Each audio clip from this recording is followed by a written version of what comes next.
Assalamualaikum warahmatullahi wabarakatuh. Waalaikumsalam. Alhamdulillahirabbil alamin. Alhamdulillahirabbil alamin.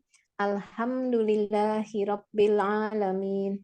Segala puji dan syukur hanya milik Allah Subhanahu wa taala semata, karena hanya dengan nikmat dan karunia-Nya kita semua siang ini bisa berkumpul kembali untuk melanjutkan kajian tadabbur kita. Dan saat ini alhamdulillah kita sudah melangkah ke surat yang ke-13 ya, yang secara berurutan diturunkan kepada baginda Rasulullah Shallallahu Alaihi Wasallam.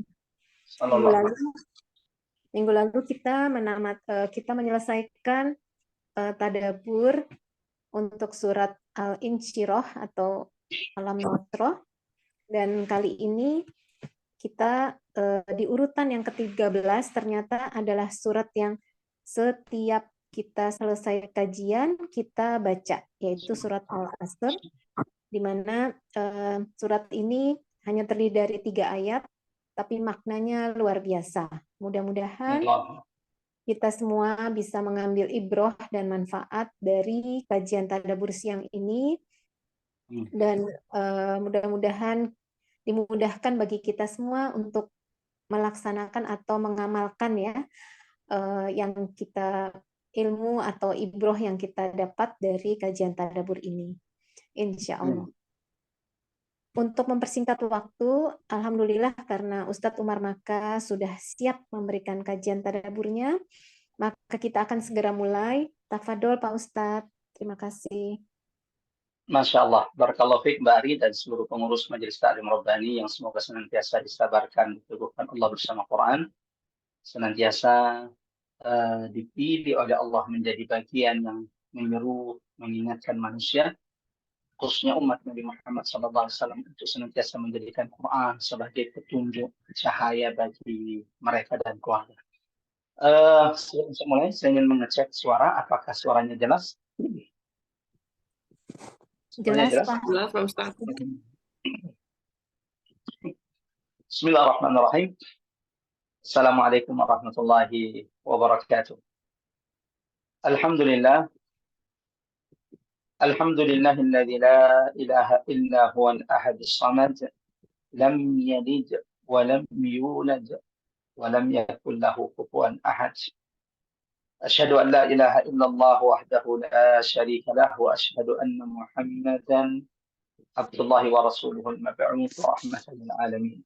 Allahumma salli wa sallim ala Muhammad wa ala alihi wa sahabatihi wa man tabi'ahum bi ihsanin ila yaumiddin. Amma ba'd. Allahumma anfa'na bil Qur'an, Allahumma anfa'na bil Qur'an, Allahumma 'allimna al-Qur'an. Subhanak la ilma lana illa ma 'allamtana innaka antal alimul hakim. Qul inna salati wa nusuki wa mahyaya wa mamati lillahi rabbil alamin.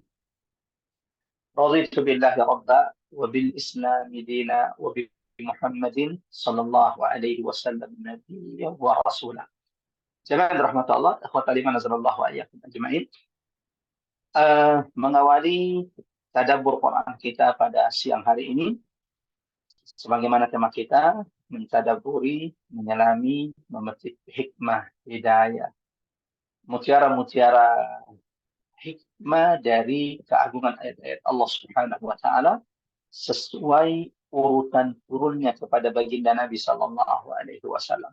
Mulai dari surah pertama surah Al-Alaq, surah kedua surah Al-Muddathir, surah ketiga surah Al-Muzammil, Al-Qalam, Al-Fatihah, Al-Masad, At-Takwir, sampai Allahu Akbar. Saat ini kita sudah masuk kepada surah yang ke-13 diturunkan Allah kepada baginda Nabi sallallahu alaihi wasallam. Ini menunjukkan bahwa surah yang akan kita tadabburi hari ini termasuk salah satu surah yang awal-awal pertama diturunkan Allah kepada baginda Nabi sallallahu alaihi wasallam.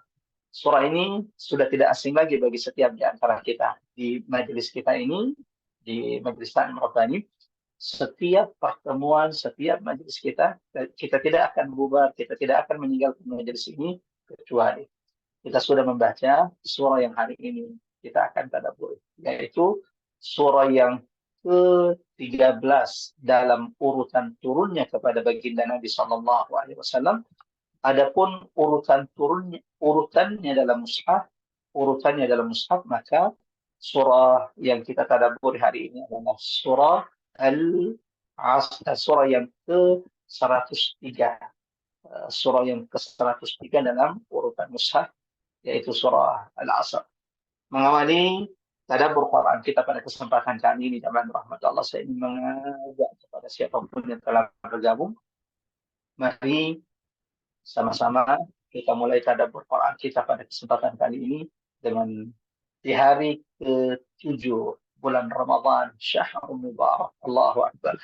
Tak terasa 7 hari Ramadan sudah meninggalkan kita. Mudah-mudahan insya Allah di hari ke-7 ini Allah Subhanahu wa taala telah memilih kita di antara mereka hamba-hamba Allah yang di setiap malam-malam Ramadan ada di antara mereka yang dipilih oleh Allah, dibebaskan, dijauhkan, diselamatkan Allah dari siksa neraka. Allahu Akbar. Mudah-mudahan setiap di antara kita telah dipilih oleh Allah, dan semoga Ramadan tidak meninggalkan kita, kecuali zaman rahmat Allah, Allah sudah meleburkan, sudah menghapus, sudah mengampuni dosa-dosa setiap di antara kita. Mengawali tadabbur Quran kita, mari sama-sama kita mengagungkan asma Allah di majelis ini. Subhanallah, walhamdulillah, wa la ilaha illallah, Allahu Akbar. Mudah-mudahan saat ini ada rahmat, ada keberkahan yang Allah turunkan kepada setiap di antara kita. Mudah-mudahan saat ini, jangan rahmat Allah, ada malaikat Allah yang senantiasa beristighfar, mendoakan siapapun di antara kita yang telah bergabung di majelis ini karena Allah. Dan mudah-mudahan jangan rahmat Allah. Ini doa kita bersama. Majelis pertemuan kita saat ini sedang dibangga-banggakan Allah, ditinggikan Allah di hadapan majelis, di hadapan perkumpulan malaikat-malaikat Allah, di mana setiap di antara kita semoga saat ini disebut namanya oleh Allah, Ar-Rahman, Rabbus Samawati wal Ardh. Jangan rahmat Allah, kata Imam Sallallahu Alaihi Wasallam, mengingat surah ini pendek dan surah ini di antara surah favorit kita kalau salat sunnah, selain trikul, qul huwallahu ahad, qul a'udzu birabbil falaq, qul a'udzu birabbin nas. Surah Al-Asr di antara surah yang sering kita baca dalam salat kita, baik itu salat fardu ataupun salat sunnah kita. Maka saya ingin mengajak kepada seluruh jemaah rahmat Allah, sama-sama kita baca dulu surah Al-Asr sambil kita perbaiki bacaan surah Al-Asr, termasuk di antaranya di mana letak-letak kesalahan kebanyakan di antara kita ketika membaca surah Al-Asr. Ya, mari buka mushaf, buka Al-Qur'annya. Surah Al-Asr, surah ke-103 dalam urutan mushaf. Adapun urutan turunnya kepada baginda Nabi Sallallahu Alaihi Wasallam, maka surah ini adalah surah yang ke-13 sesuai urutan turun kepada baginda Rasulullah Sallallahu Alaihi Wasallam. Kepada yang sudah bergabung boleh membaca, memperbaiki. Kalau ingin mengaktifkan mikrofon, semoga insya Allah bisa disiapkan oleh panitia. Kalau juga ingin memperbaiki bacaan tanpa memperdengarkan suaranya, boleh. Ya. Mari ikuti bacaan saya. A'udzu billahi minasyaitonir rajim. Ya. Saya baca dulu, kemudian silakan diikuti. A'udzu billahi minasyaitonir rajim. أعوذ بالله من الشيطان الرجيم. Ya, jemaah terhormat perlu hati-hati di ayat pertama ini. Biasanya kebanyakan kaum muslim itu salah. Kenapa? Menjadikan huruf shad ini menjadi huruf qalqalah, padahal ini bukan bagian dari huruf qalqalah. Maksudnya membaca dengan wal asr, asr, padahal shad bukan di antara huruf yang dibaca qalqalah. Jadi bagaimana cara bacanya Ustaz? Wal asr. Jadi tidak mengkolkolahkan, tapi juga huruf ra tetap terdengar walau tipis. Sama-sama dengarkan dulu. Wal 'asr. Wal 'asr. والعصر إن الإنسان لفي خسر إن الإنسان لفي خسر إلا الذين آمنوا وعملوا الصالحات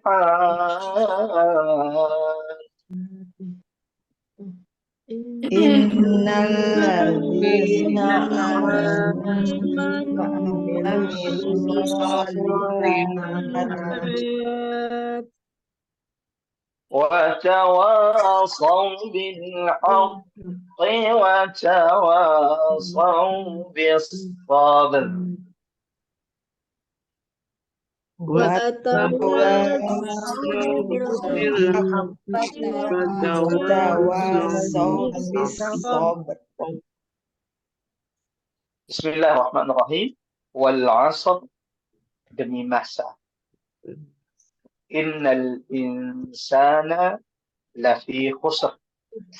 Sungguhnya manusia itu benar-benar dalam kerugian.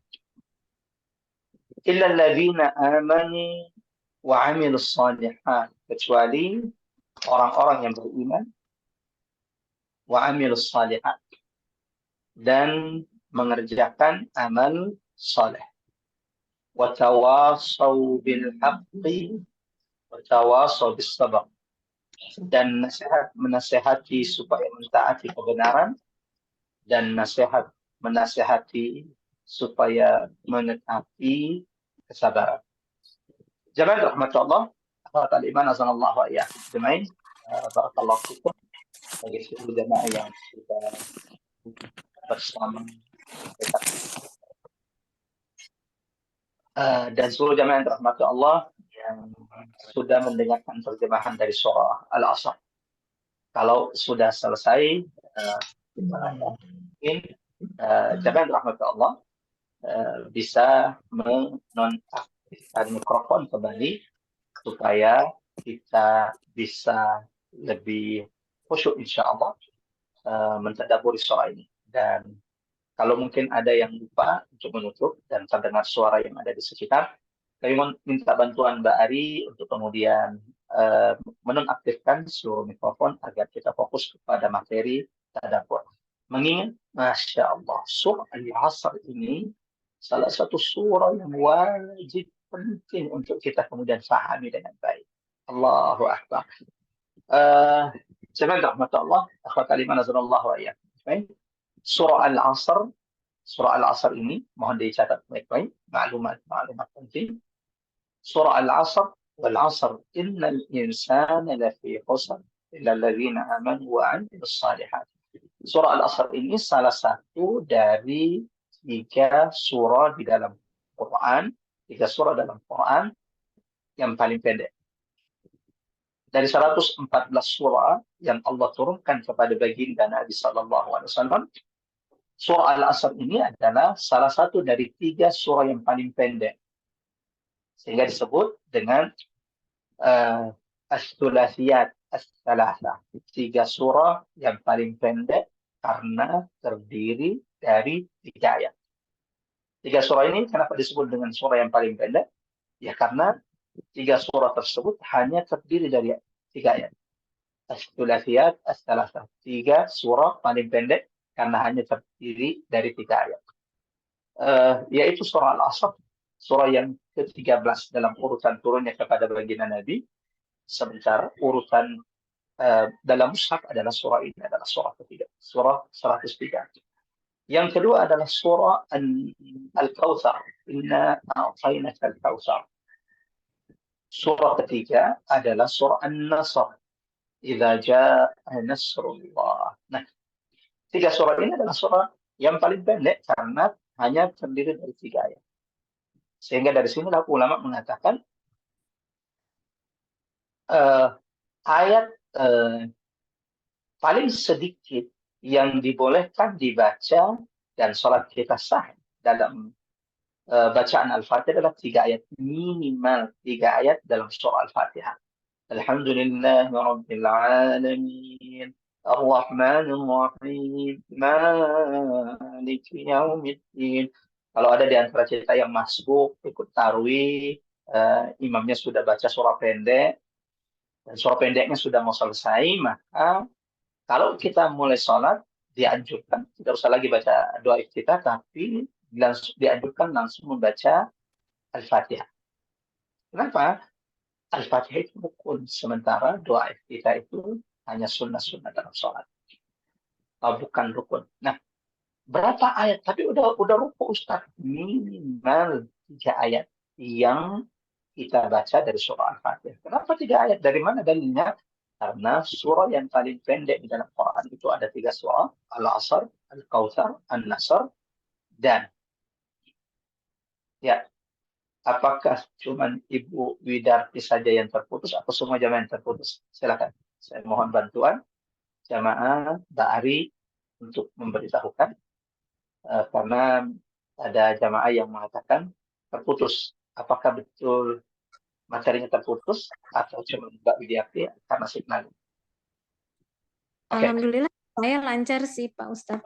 Ya, Masya Allah, berarti mungkin jaringan dari Mbak Widarti. Semoga insya Allah setelah ini kembali bagus. Apa yang tadi sudah kita sampaikan bahwa surah Al-Asr ini, ya, jadi kalau sholat minimal baca 3 ayat surah Al-Fatihah. Tapi kalau dia udah ruku Ustaz, ya silakan juga langsung ikut ruku, dan itu terhitung 1 rakaat. Rakaat itu diambil dari kata rakaatun ruku. Jadi itu diambil dari satu akar kata, sehingga kalau ada orang sholat, jamaah dirahmati Allah, mendapati imam ketika ruku dan makmum ketika ruku, maka dia mendapatkan 1 rakaat. Jadi tidak usah lagi diulang. Terus bagaimana Al-Fatihah Ustaz? Al-Fatihah kita belum baca 1 ayat. Jamaah dirahmati Allah. Itulah indahnya agama kita ini. Allahu Akbar. Yuridullahu bikumul yusra wa la yuridu bikumul usra. Allah menginginkan kemudahan bagi kita dalam beragama dan tidak mempersulit kita. Maka kalau sudah dipermudah seluruh ibadahnya, dipermudah semua ketaatan syariat kita, dan kita masih melalaikan agama kita, فبأي آلاء ربكما تكذبان. Nikmat Tuhanmu yang mana lagi, wahai manusia, yang belum kau dustakan. Nah, jadi kalau rukuk, ya udah langsung rukuk. Bagaimana dengan bacaan Fatihah? Rasulullah mengatakan, faqira'atul iman lahum qira'ah. Imam itu sudah mewakili kita membaca Al-Fatihah. Imam itu sudah mewakili kita membaca Al-Fatihah. Kecuali sholat sendiri tiba-tiba langsung rukuk, tidak baca Fatihah, ya jelas. Itu tidak sah sholatnya. 2. Selain surah Al-Asr ini surah yang paling pendek, yang kedua jemaah rahmatullah, surah Al-Asr ini adalah salah satu dari 15 surah di dalam Quran yang diawali dengan qasam, diawali dengan sumpah. Allahu Akbar. Dan kalau kita perhatikan di mushaf, surah Al-Asr ini jemaah rahmatullah adalah surah yang paling terakhir dalam Quran yang di dalamnya terdapat qasam, sumpah. Nanti ini akan kita jelaskan, dan saya yakin insya Allah jamaah Majelis Taklim Rabbani yang sudah mengikuti tadabbur dari awal sudah tahu apa arti qasam kalau sampai Allah bersumpah dalam Quran. Apa pelajaran dari setiap qasam, sumpah yang terdapat dalam Quran. Ada banyak sumpah, akan tetapi al-qasam, Allah bersumpah di awal surah itu hanya ada 15 surah. Salah satunya di surah Al-Asr ini. Dan surah Al-Asr ini adalah surah terakhir dalam Quran terdapat di dalamnya atau sumpah. Setelah surah Al-Asr tidak ada lagi. Setelah surah Al-Asr tidak ada lagi surah yang di dalamnya ada sumpah atau ada qasam. Yang ketiga, jemaah rahmatullah Allah, surah Al-Asr, wal asr innal insana lafi khusr illa alladzina amanu wa 'amilus shalihat. Sebagaimana yang sering kita lakukan di majelis kita ini, adalah surah yang mendapatkan perhatian besar oleh sahabat baginda Nabi Sallallahu Alaihi Wasallam, sehingga sahabat itu kalau bertemu 2 orang, 3 orang, Ini di antara as-sunan al-mahjurah, kebiasaan-kebiasaan baik, sunnah-sunnah yang hari ini banyak ditinggalkan setiap di antara kita.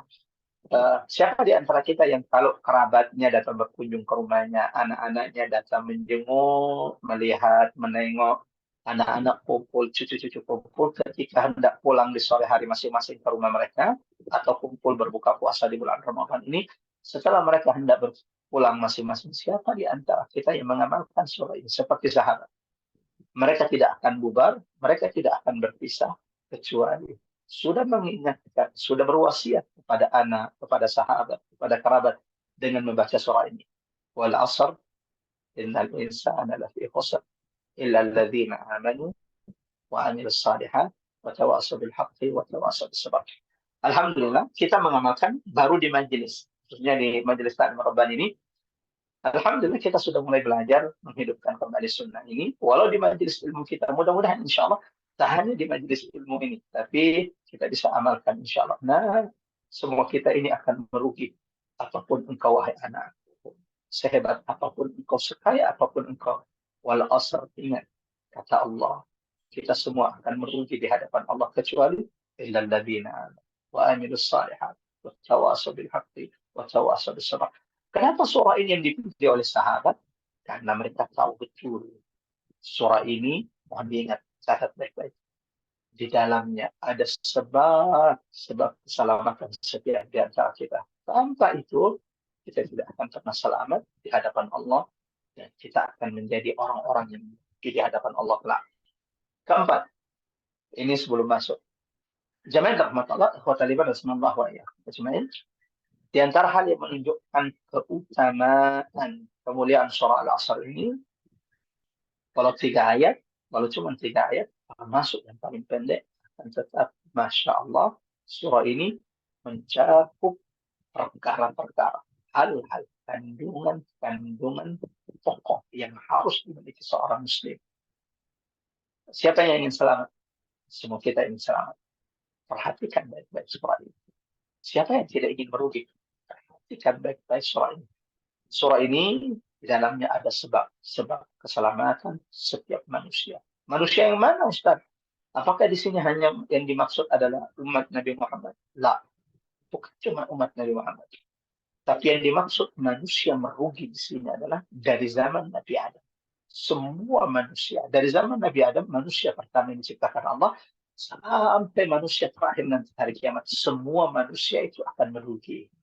Kecuali illa alladzina amanu wa amilus shalihat wa tawassaw bil haqqi wa tawassaw bis sabr. Itu kenapa? Imam Asy-Syafi'i rahimahullah, Muhammad ibn Idris rahimahullah, sampai mengatakan kata-katanya yang sangat masyhur tentang surah ini. Sehingga banyak kita temukan di kitab tulisan-tulisan tentang perkataan Imam Asy-Syafi'i terkait surah Al-Asr. Apa kata Imam Syafi'i? Lau lam yunzilillah, seandainya Allah tidak menurunkan kepada umat Nabi sebagai hujjah, kecuali satu surah ini, lah kafar. Itu sudah cukup. Allahu Akbar. Allah, ada 114 surah yang Allah turunkan.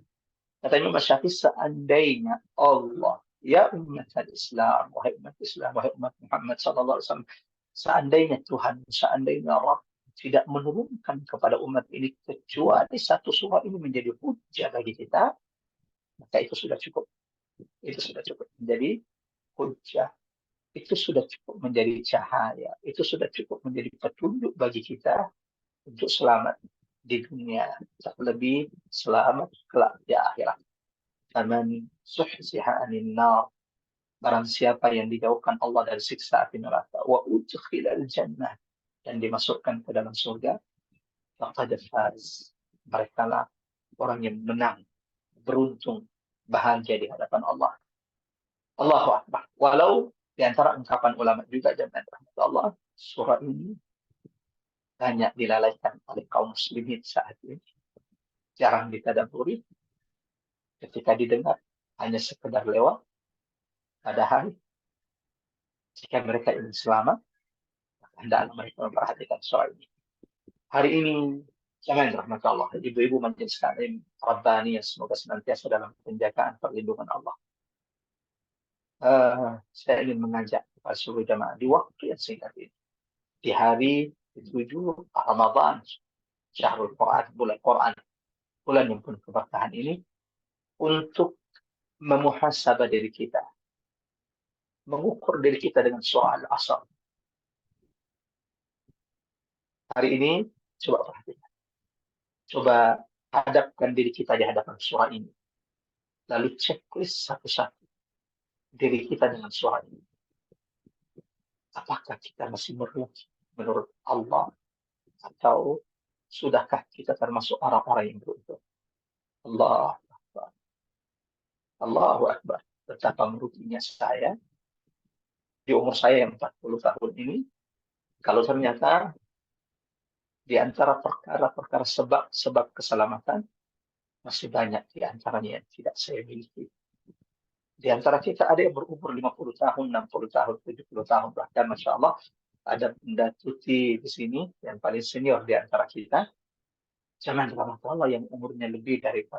Saya ingin mengajak kepada seluruh jemaah, sejenak, mari muhasabah, mari lihat, mari nilai, mari hitung-hitung diri kita, mari hadapkan diri kita di hadapan surah Al-Asr ini, lalu perhatikan peringatan Allah, perhatikan bagaimana Allah mengingatkan setiap di antara kita tentang orang-orang yang berugi. Di umur kita saat ini 50, 60 tahun, 70 tahun, 80 tahun, 40 tahun, adakah kita masih orang-orang yang merugi di hadapan Allah? Allahu Akbar. Kalau sudah umur 50 tahun, 60 tahun masih merugi di hadapan Allah, apa yang membuat kita merasa tenang? Allahu Akbar. Ya ayyuhan nas, wahai manusia. Dalam Quran surah Al-Hajj ayat pertama. Ittaqu rabbakum, takutlah kalian kepada Tuhan. Inna zalzalata as-sa'ah. Karena sesungguhnya guncangan hari kiamat itu aman, sangatlah dahsyat. Allahu Akbar. Sekali lagi, mudah-mudahan insya Allah siang hari ini kita bisa memuhasabah setiap diri kita. Saya bukan berarti menggarami lautan. Saya sedang menasihati diri saya. Yang membuat saya semangat mengisi tadabbur adalah setiap tadabbur Quran, saya sedang belajar, saya sedang memuhasabah diri saya. Adakah saya termasuk orang-orang yang disandung di ayat-ayat sanjungan Allah? Adakah peringatan-peringatan Allah mengena kepada saya? Maka surah Al-Asr yang kita tadabbur hari ini, jamaah rahmat Allah, mudah-mudahan menjadi pengingat bagi setiap di antara kita di umur kita yang saat ini lagi muda, ya. Di umur kita yang saat ini lagi muda, adakah wal asr innal insana lafi khusr? Adakah kita masih termasuk orang-orang yang merugi di hadapan Allah Subhanahu wa taala? Kita masuk ayat pertama dari surah Al-Asr. Mudah-mudahan insyaallah dengan rahmat Allah hari ini surah Al-Asr ini bisa kelak. Mengingat surah ini tidak panjang, hanya terdiri dari 3 ayat. Walau memang Masya Allah 3 ayat surah Al-Asr ini kandungannya sangat dahsyat. Allahu Akbar. Semua perkara urusan agama tercantum dalam surah yang sangat pendek ini. Hanya terdiri dari 3 ayat. Sebab keselamatan manusia dari kerugian ada di surah ini. Allahu Akbar. Wal asr, demi masa. Di surah ini jemaah rahmat Allah kembali Allah bersumpah. Allahu Akbar. Al-Quran itu tidak ada yang tidak penting. Ini berulang-ulang saya sampaikan. Kitabun uhkimat ayatuh. Quran ini sudah terbaik dari sisi Allah Subhanahu wa taala. Allahu Akbar. Quran ini bukan bacaan biasa. Quran itu berarti bacaan yang luar biasa. لو أنزلنا هذا القرآن. Apa ingin tahu bagaimana luar biasanya Quran ini? Seandainya Quran yang saat ini kau baca, yang saat ini kau tadabburi. لو أنزلنا هذا القرآن. Seandainya ia diturunkan ala jabal, di atas gunung. Apa yang terjadi? Quran surah Al-Hasyr. لَرَأَيْتَهُ خَاشِعًا مُتَصَدِّعًا. Engkau akan mendapati gunung-gunung yang Allah turunkan di atasnya Quran itu akan hancur lebur. Khashi'a, tunduk takut kepada Allah. Bagaimana dengan hati kita ketika mendengarkan ayat-ayat Allah? Adakah hati kita pernah bergetar? Adakah kedua mata kita ini pernah meneteskan air mata ketika mendengarkan ayat-ayat Allah Subhanahu wa Ta'ala? Allahu Akbar. Mudah-mudahan Allah senantiasa menumbuhkan hati kita dengan ayat-ayat Quran yang kita baca, yang kita tadabburi, jamaah rahmatullah Allah Subhanahu wa Ta'ala. Ya, Ramadan menjadi momen insya Allah kita memperbaiki hubungan kita dengan Quran. Ramadan menjadi momentum bagi kita untuk mengukur, memuhasabah kita sedekat apa kita dengan Quran. Kalau sampai hari ini kita belum pernah menangis ketika mendengarkan Quran, Allahu Akbar. Mudah-mudahan Allah lembutkan hati-hati kita semuanya.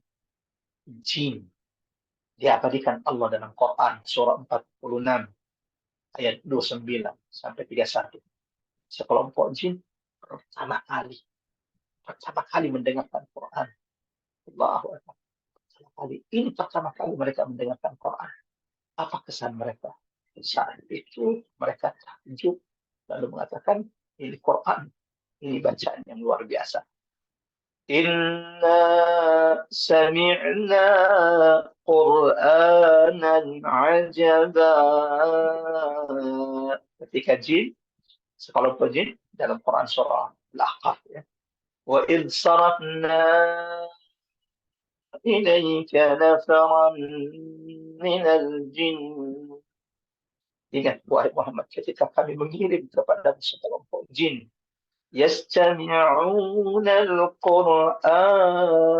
Ini pertama kali mereka mendengarkan Quran. Jamaah. Apa yang mereka lakukan? Apa yang mereka katakan? Inna sami'na kitaban unzila min ba'di Musa. Mereka akhirnya menceritakan keajaiban takdirnya mereka kepada Quran, kepada orang-orang yang ditemuinya, kepada jin-jin yang ditemuinya, kepada kaum mereka. Kami baru saja mendengarkan Quran, kitab yang diturunkan setelah Nabi Musa. Yahdi ilal haq. Kitab ini petunjuk kepada kebenaran. Wa ila tariqim mustaqim.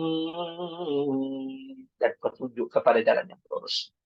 Nah, jangan semua Quran itu penting. Tidak ada yang tidak penting. Berita Quran itu semuanya penting. Tidak ada yang tidak penting. Tapi kalau sudah Allah sampai bersumpah di dalam Quran, dan itu banyak kita temukan di mana Allah di dalam Quran itu bersumpah, itu berarti, itu menunjukkan, itu mengisyaratkan, lebih baik rahmat Allah, ada perkara, ada berita yang amat sangat penting yang Allah Tuhanmu ingin tegaskan kepadamu. Wahai engkau yang membaca Quran, wahai engkau yang mendengarkan ayat-ayat Allah Subhanahu wa Ta'ala. Tidak apa-apa saya ulang-ulang mengingat zaman rahmat Allah. Mudah-mudahan insya Allah ketika membaca Quran menemukan ada surah diawali dengan sumpah, mudah-mudahan ini menjadi ilmu yang bermanfaat. Kalau ada sumpah itu dalam bahasa Arab disebut dengan apa? Al-qasam. Al-qasam. Kalau ada sumpah qasam berarti ada jawabul qasam. Apa itu jawabul qasam, Ustaz? Jawabul qasam itu adalah jawab sumpah. Dan jawab sumpah inilah yang merupakan berita penting yang Allah sampaikan kepada kita. Allah turunkan di ayat di kitabnya ini sampai Allah harus bersumpah. Yang ketiga, yang perlu diingat, kalau ada sumpah, berarti ada berita penting. Jawab qasam. Yang ketiga, Allah tidak mungkin bersumpah dengan makhluknya yang biasa. Allah tidak mungkin bersumpah dengan makhluknya yang biasa. Allah hanya akan bersumpah dengan makhluknya yang mulia. Coba kita cek satu persatu. Dengan apa Allah bersumpah dalam Quran? Wattini wazzaitun. Demi buah tin, demi buah zaitun. Tidak sembarangan Allah bersumpah dengan buah-buahan dalam Quran. Tidak ada demi anggur, demi apalagi, demi apa, enggak ada. Yang ada dari semua buah-buah itu yang dipilih oleh Allah adalah apa? Wattini wazzaitun. Kenapa dengan buah tin, buah zaitun? Buah ini adalah buah yang buah surga yang diturunkan Allah di dunia itu manusia.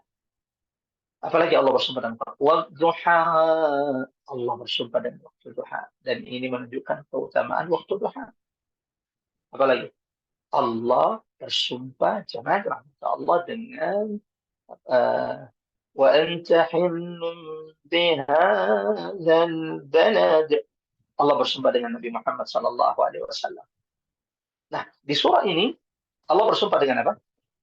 Wal 'asr, demi masa. Itu menunjukkan apa? Pentingnya waktu bagi umat manusia. Allahu Akbar. Allahu Akbar. Hal yang paling berat nanti pertanggungjawabannya adalah waktu. Allahu Akbar. Kalaulah bukan nikmat waktu, asal yang Allah berikan kepada kita, kita tidak akan dipertemukan di hadap Al-Quran kita hari ini. Kalaulah bukan nikmat waktu, umur yang Allah karuniakan kepada setiap di antara kita, kita tidak akan dipertemukan dengan bulan Ramadan tahun ini. Berapa banyak dari kerabat kita, ada yang suaminya Ramadan tahun lalu masih bersamai, saat ini sudah tidak bersama ayah. Ada yang kemudian Ramadan yang lalu ibunya masih membersamainya, Ramadan tahun ini tak lagi dibersamai oleh ibunda tercinta. Sebenarnya Allah, ikhwatal iman rahimanallahu wa iyyakum. Ketika Allah bersumpah dengan masa, dengan waktu, wal asr demi masa, itu menunjukkan apa? Pentingnya waktu yang Allah ciptakan bagi umat manusia. Sebelum kita berbicara bagaimana pentingnya waktu, jemaah rahmat Allah, ikhwatal iman rahimanallahu wa iyyakum. Ulama berbeda pendapat apa yang dimaksud dengan asr di sini. Allahu Akbar. Ada banyak pendapat ulama terkait makna, arti, maksud dari wal asr, al asr. Ada yang mengatakan bahwa al asr di sini yang dimaksud dengan masa adalah masa secara keseluruhan, demi masa dari semua waktu yang diciptakan oleh Allah. Allahu Akbar. Jadi waktu secara keseluruhan, ini makna pertama, demi masa, demi waktu secara keseluruhan. Sesungguhnya manusia itu amat sangat merugi. Yang kedua, ada orang berpendapat bahwa al-asr yang dimaksud dengan asr di sini, masa waktu di sini adalah waktu tertentu. Contoh, asrul rasul, masa nabi, asrul sahabat, masa sahabat. Ada asrul tabi'in, masa tabi'in, sebagaimana asrul hadir, masa modern, ya, yang saat kita berada di dalamnya. Ini makna kedua yang disebutkan ulama. Al-asr di sini adalah waktu tertentu. Yang ketiga, di antara makna yang diungkapkan ulama terkait kata atau makna dari kata al-asr yang Allah bersumpah di ayat pertama surah Al-Asr ini, wal asr demi masa, yang dimaksud dengan masa di sini dengan rahmatullah adalah salat asar. Adalah salat asar. Jamaah rahmat Allah, ikhwatal iman azanallahu wa iyyakum ajma'in. Ini di antara tafsir makna yang disebutkan bahwa yang dimaksud dengan masa di sini adalah salat asar, al-asr. Kalau begitu menunjukkan keutamaan salat asar. Ada apa dengan salat asar? Mari kita lihat firman Allah dalam Quran surah Al-Baqarah surah kedua ayat 238. Quran surah kedua Al-Baqarah 238. Hafizu 'alas salawat. Jagalah salat-salat kalian.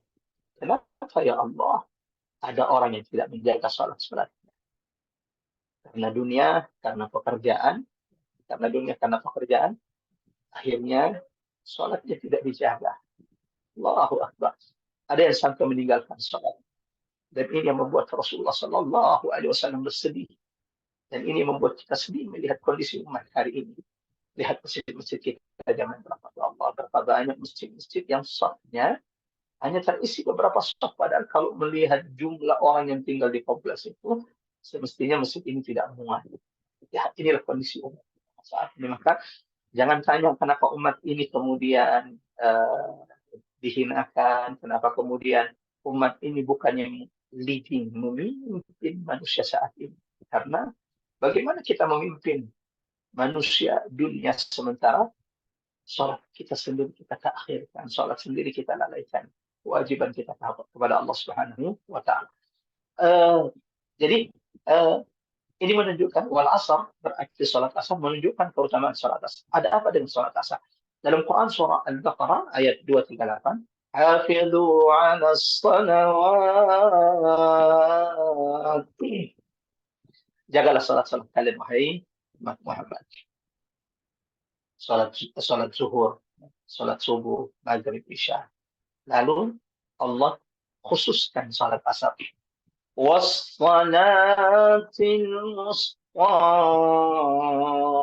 wa qumu lillahi qanitin. Jagalah salat-salat kalian dan salat pertengahan.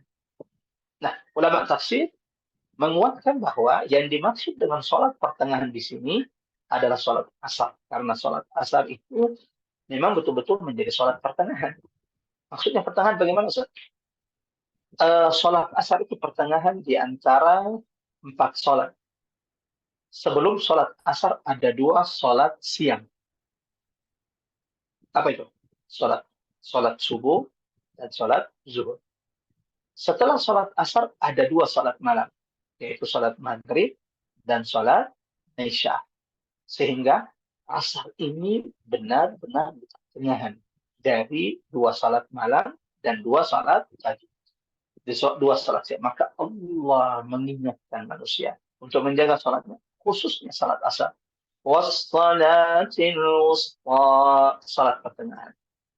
Karena, Allah, sholat ini juga yang paling sering kita lalaikan. Saya sedang mengingatkan diri saya, mengingatkan kepada seluruh jamaah rahmat Allah. Waktu asar itu kan memang bagi kita ini adalah waktu yang banyak terlalaikan. Kenapa? Bagi yang kerja, ini di akhir-akhir waktu kerja. Tak jalan di antara kita, jamaah rahmat Allah, masuk sholat asar, tapi masih ada beberapa pekerjaan tersisa, akhirnya diundur. Sholat asarnya, nanti 4:30, jam 5. Maka Allah turunkan ayat ini menjadi pengingat. Hafidhu 'ala salawati wassalatil wusta. Jagalah salat-salat wahai orang-orang yang beriman, khususnya salat pertengahan, yaitu salat asar. Yang Allah bersumpah. Dengan rahmat Allah di surah. Yang mana yang arti yang benar, Ustaz? Apakah masa secara keseluruhan atau masa secara khusus atau salat asar? Ulama mengatakan bisa mencakup keseluruhan makna yang sudah kita sebutkan.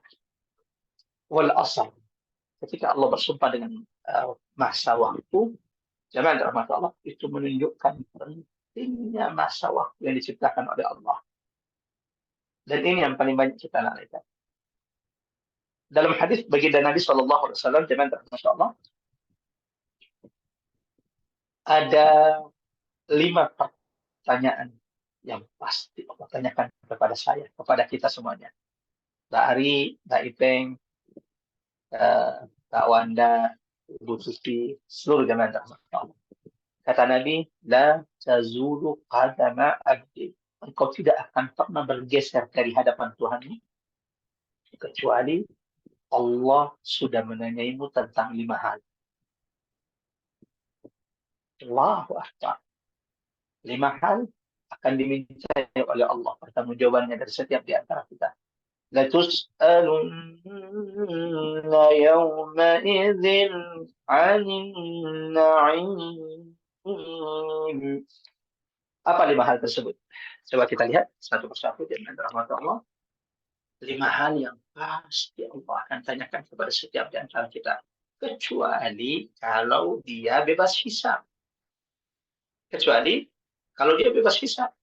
Memang ada Ustaz? Ya, ada 70.000 dari umat Nabi Muhammad sallallahu alaihi wasallam yang kala yadkhuluna al-jannata bighairi hisab, akan masuk surga Allah tanpa hisab.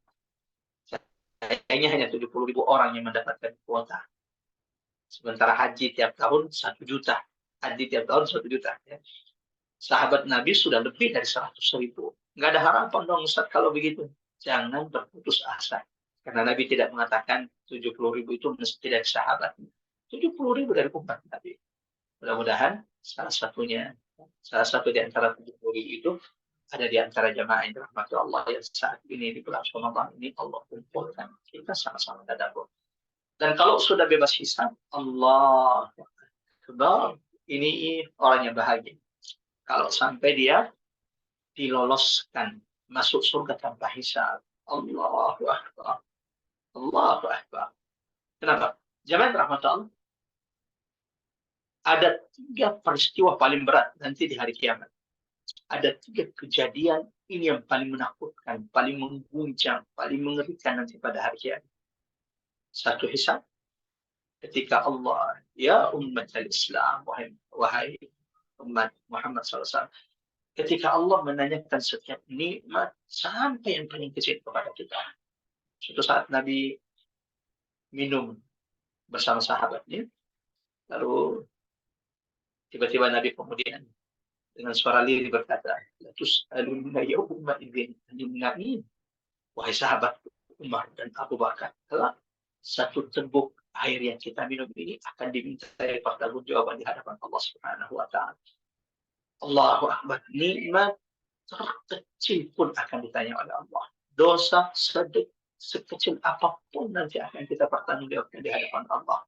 Makanya dalam surah An-Naba ayat terakhir, orang-orang kafir itu ketika nanti melihat hisab, perhitungan Allah yang sangat detail, sangat terperinci, itu apa kata orang-orang kafir?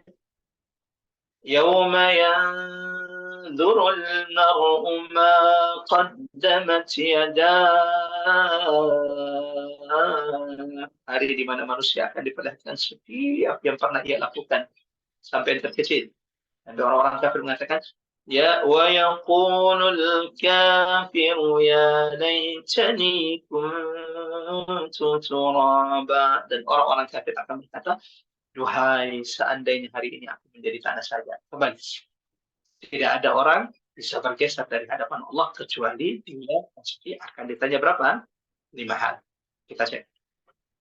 1, umrihi fima afna. Tentang seluruh umurnya kemana ia gunakan. Allahu Akbar. Bukankah ini berkaitan dengan masa? Bukankah ini berkaitan dengan waktu? Wal asar. 1.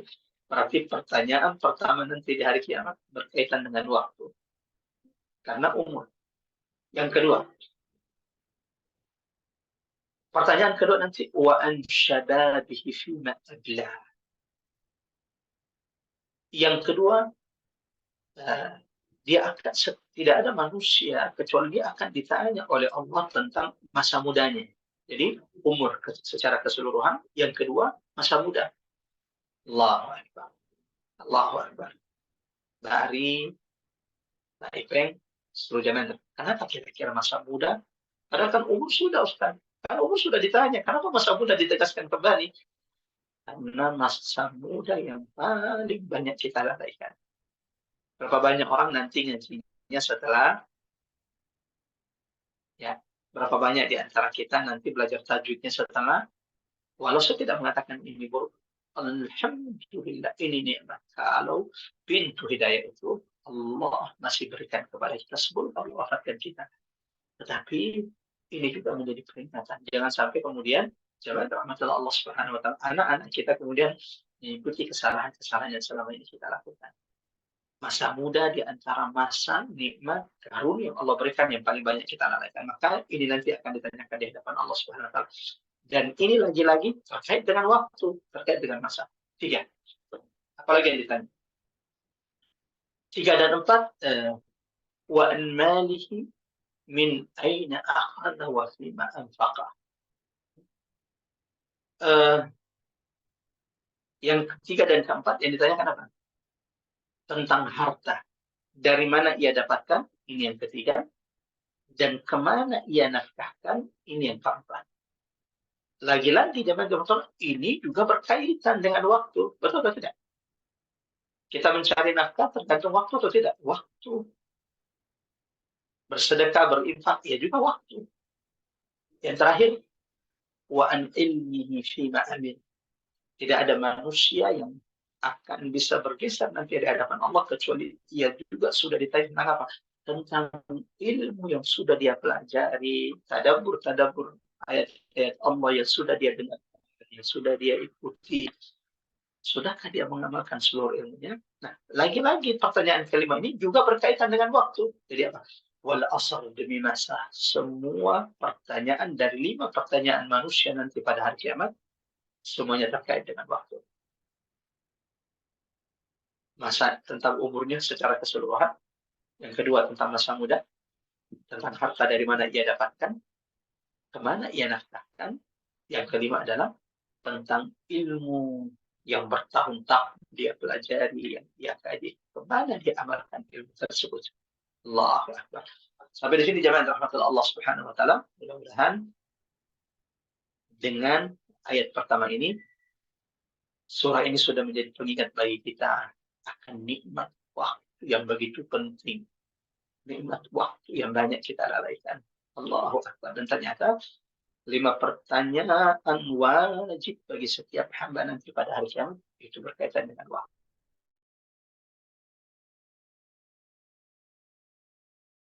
Sumpah dengan waktu di surah ini kecuali Allah menginginkan kita yang membaca surah ini, kita yang mentadabbur surah ini, kita yang mendengarkan surah ini jamaah rahmatullah wa ta'ala sallallahu alaihi wasallam memperhatikan nikmat waktu, nikmat umur, nikmat kesehatan, nikmat kelapangan yang Allah berikan kepada kita. Terkhusus Allahu Akbar.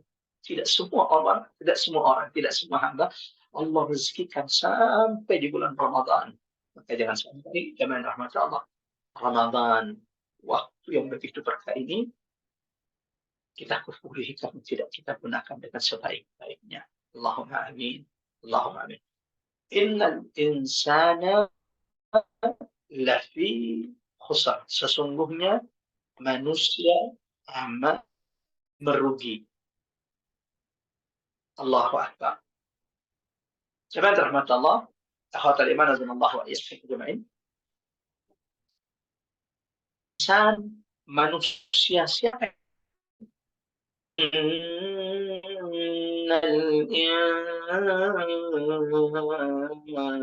insana lafi khusr. Maka yang dimaksud manusia di sini adalah umat Nabi Muhammad SAW. Sesungguhnya manusia dari umat Nabi Muhammad amat sangat merugi kecuali. Apakah itu maknanya? Yang dimaksud insan di sini adalah seluruh manusia. Allahu Akbar. Jadi petunjuk ini sudah ada dari awal. Innal insana khusr. Sesungguhnya manusia dari zaman Nabi Adam, Nabi Ibrahim, Nabi Nuh, Nabi Idris, Syuaib, Musa, Isa, sampai Nabi Muhammad, sampai manusia terakhir. Innal insana lafi khusr. Seluruh manusia. Selama engkau manusia, ketahuilah, manusia itu betul-betul merugi. Illa alladzina amanu. Kecuali, kata Allah Subhanahu wa ta'ala, mereka yang memiliki, mereka yang Allah karuniakan hal perkara-perkara yang Allah sebutkan di surah Al-Asr ini. Allahu Akbar. Itu kenapa di awal jemaah Ramadan saya mengingatkan kepada jemaah Ramadan, mari di kesempatan ini, di bulan Ramadan ini, kita memuhasabah diri kita, kita menilai diri kita dengan surah Al-Asr. Adakah kita masih termasuk orang-orang yang merugi? Atau alhamdulillah kita sudah termasuk orang-orang yang Allah sudah karuniakan 4 hal perkara. Siapapun yang telah memiliki 4 hal ini, siapapun yang Allah telah karuniakan 4 perkara ini dalam dirinya, ya sudah tidak merugi di hadapan Allah Subhanahu wa ta'ala. Apa yang pertama?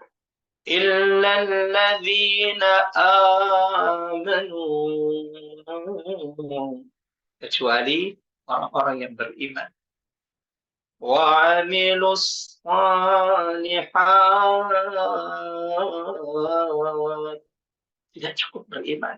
Kalau cuma sekedar beriman, yakin bahwa Allah yang Maha Mencipta, dia tetap merugi.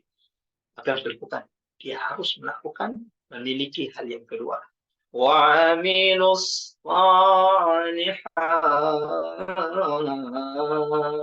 Setelah beriman, ia tidak cukupkan sampai beriman. Setelah beriman, ia memperbanyak amal soleh.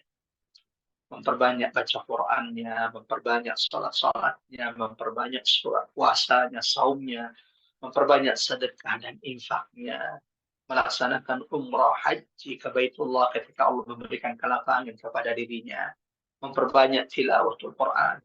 Tapi sampai di sini juga belum cukup. Tidak cukup engkau memiliki keimanan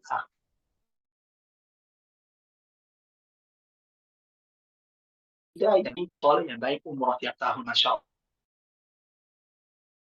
sedekahnya baik, lalu kemudian puasa Senin Kamisnya juga dijaga. Tidak cukup sampai di sini. Siapa yang dirahmati Allah?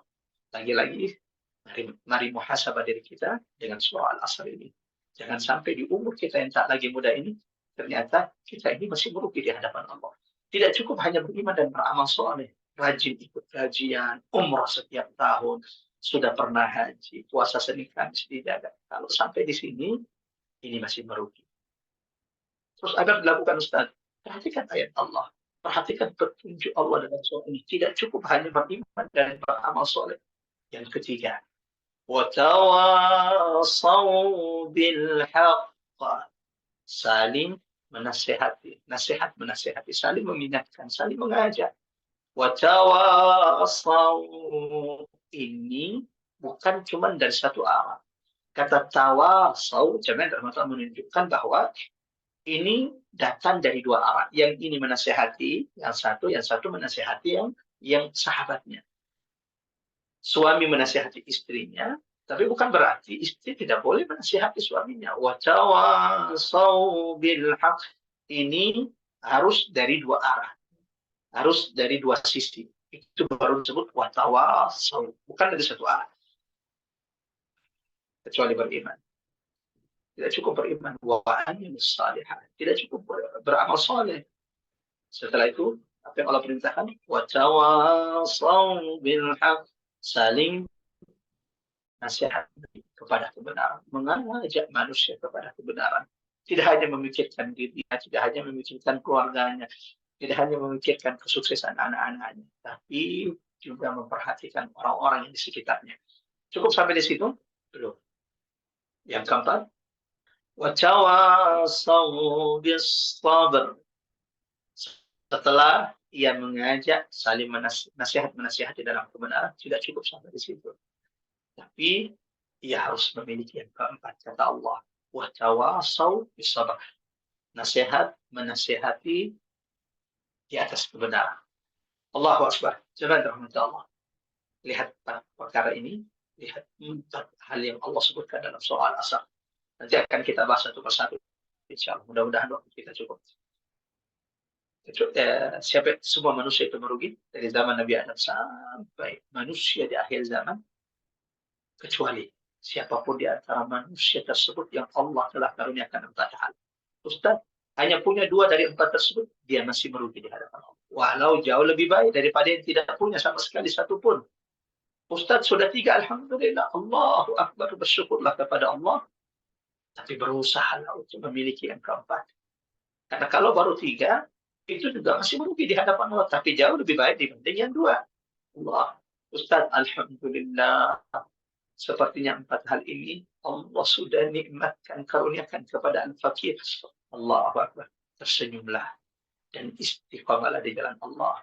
Karena engkau di antara sedikit manusia yang tidak merugi di atas muka bumi ini.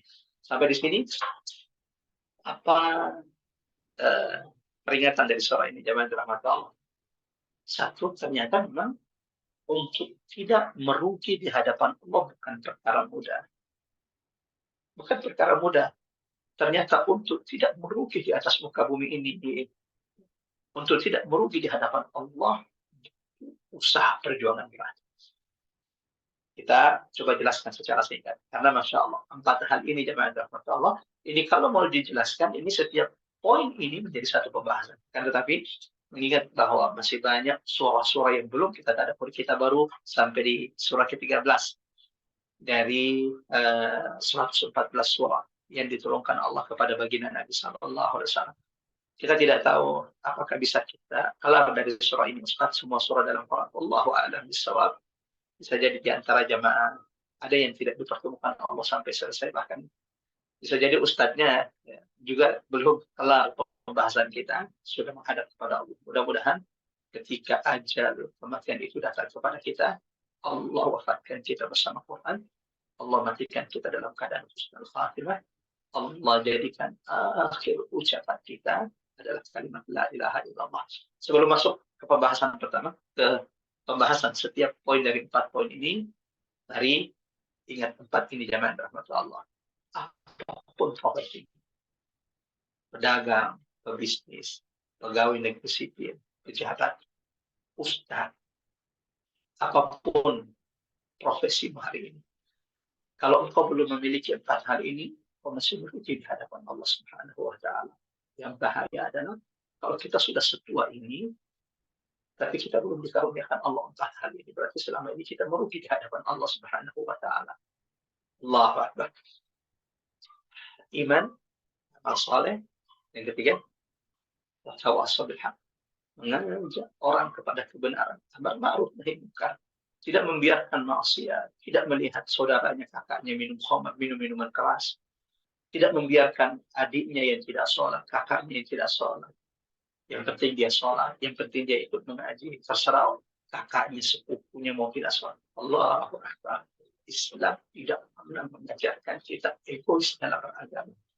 Allah tidak pernah memerintahkan kita untuk masuk surga sendiri. Kebaikan itu senantiasa Allah perintahkan dalam bentuk berjamaahnya bersama orang-orang yang ada di sekitar kita. Apa hal pertama untuk tidak merugi di hadapan Allah? Illalladzina amanu, kecuali orang-orang yang beriman. Allahu Akbar. Kenapa iman yang pertama kali Allah sebutkan? Jangan rahmat Allah. Kenapa kira-kira? Ya, karena iman adalah syarat diterimanya amal perbuatan seseorang. Ngaji kita saat ini hanya akan berpahala kepada Allah, ini hanya akan menjadi pemberat timbangan amal kita kalau mengaji kita ini, baca Quran kita ini, amal soleh kita ini dibangun di atas iman.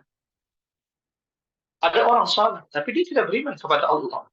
Apakah diterima sholatnya? La, wallah. Haji, umrah berulang-ulang, tapi tidak beriman kepada Allah. Umrahnya hanya untuk dilihat oleh manusia, bukan dilihat oleh Allah Subhanahu wa Ta'ala. Apakah umrahnya diterima oleh Allah? La, wallah. Jangan termata. Itu kenapa Allah menjadikan syarat manusia itu tidak merugi adalah illalladzina amanu.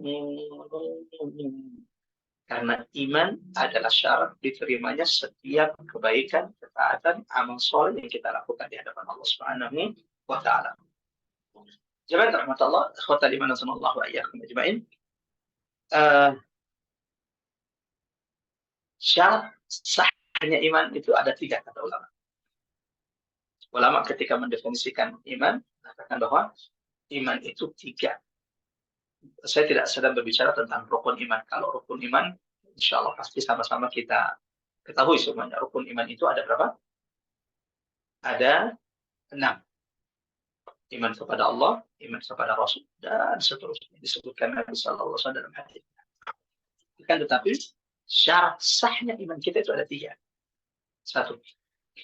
Kata ulama, tasdiqum bil qalb, diyakini, dibenarkan dalam hatinya.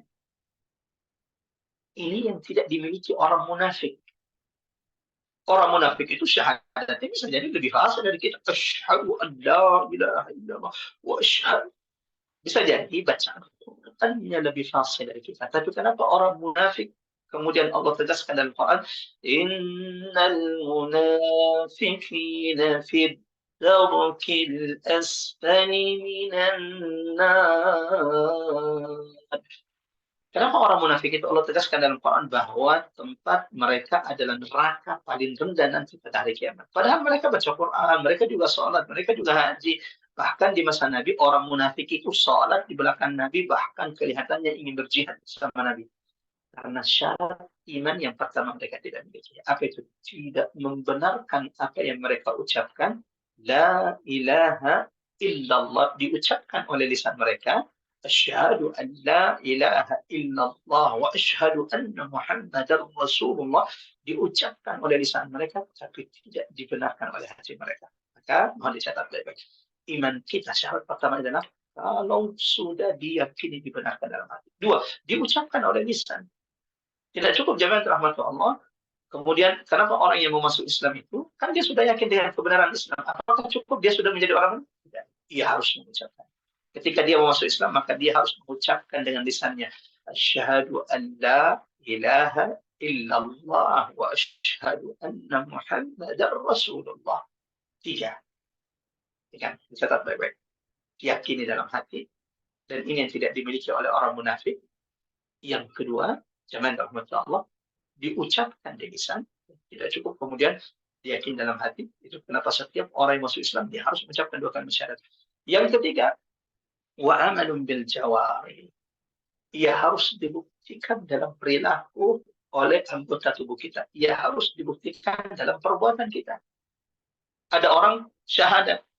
Ada orang mengatakan la ilaha illallah. Tiada Tuhan berhak disembah kecuali Allah. Tidak ada yang berhak dicintai di atas segala-galanya selain Allah. Tapi buktinya, perbuatannya menyalahi itu. Perbuatannya mengingkari. Harta lebih dicintai daripada Allah. Anak lebih dicintai dari Allah. Dunia ini lebih dicintai dari Allah Subhanahu wa taala. Maka Allah tegaskan dalam Quran surah Al-Baqarah ayat 165, wa minan nas, di antara manusia, man yattakhidhu min dunillahi andada. Mereka menjadikan selain Allah tandingan-tandingan. Anak mereka, suami mereka, pekerjaan mereka, harta mereka. Yuhibbunahum kahubbillah. Mereka mencintai tandingan-tandingan tersebut sebagaimana mereka mencintai Allah Subhanahu wa taala. Mudah-mudahan dengan rahmat Allah sudah mengkaruniakan kepada kita iman dan tidak akan pernah berubah sampai kita berjumpa dengan Allah Subhanahu wa taala. Allahumma amin. Allahumma amin ya rabbal alamin. Nanti insyaallah saya akan kirimkan salah satu doa dalam tawaf kami kemarin dalam ibadah umrah ini. Di antara doa yang favorit kami baca, ini adalah doa sahabat Abdullah ibn Mas'ud yang ketika dia baca doa itu diaminkan oleh Nabi sallallahu alaihi wasallam. Allahumma, dalam salatnya Abdullah bin Mas'ud yang ketika didengar oleh Nabi, bersama Nabi ada Abu Bakar, ada Umar, Abdullah bin Mas'ud berdoa, Allahumma ya Allah, inna nas'aluka imanan la yartad. Aku memohon kepadamu keimanan yang tidak pernah berpaling. Diaminkan oleh Nabi. Amin. Terus meminta, wahai sahabatku, Allah pasti akan menerima. Lalu ia juga berdoa, Allahumma inna nas'aluka na'iman la yanfad. Ya Allah, karuniakan kepada kami nikmat yang tidak pernah terputus di dunia dan di akhirat. Doa yang ketiga, dan itu diaminkan oleh Nabi, Allahumma inna nas'aluka murafaqatar Rasul sallallahu alaihi wasallam. Ya Allah, kami memohon kepadamu menemani baginda Nabi kelak di surga tertinggi. Allahu Akbar. Doa ini insyaallah akan saya kirimkan kembali. Mudah-mudahan bisa kita amalkan dalam kehidupan kita jamaah Allah. Ini syarat yang pertama untuk tidak menjadi di hadapan Allah. Illal ladzina amanu. Kecuali yang beriman. Dan rukun iman itu ada berapa? Rukun iman itu ada 6. Iman kepada Allah, iman kepada Rasul, iman kepada hari akhir, iman kepada kitab, iman kepada malaikat-malaikat Allah, iman kepada qadar dan qadar Allah Subhanahu wa taala. Sebagaimana iman dari Allah, syarat sah sempurnanya iman kita itu ada berapa? Ada 3. Diyakini dalam hati. Ini yang tidak dimiliki oleh orang-orang munafik. Yang kedua diucapkan di lisan kita.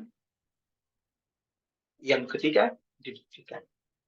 Kalau engkau betul-betul beriman, buktikan imanmu.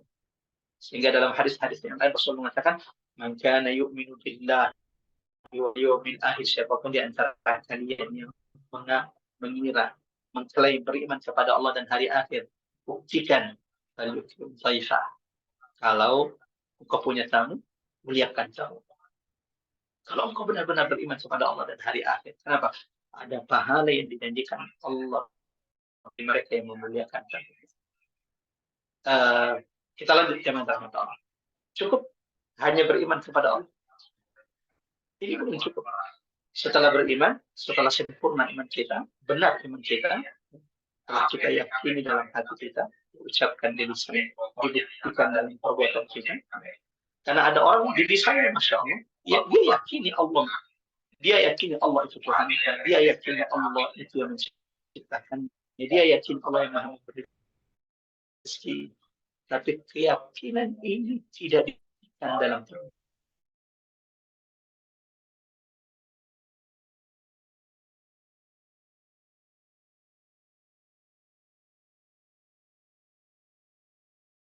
Katakan, amanna, kami beriman kepada Allah. Dan kami juga beriman kepada hari akhir. Tapi, wa ma hum bimu'minin. Allah mereka beriman di mana Subhanahu wa ta'ala. Ini tidak bisa merugi. Kedua adalah syarat kedua, wa amilus salihat.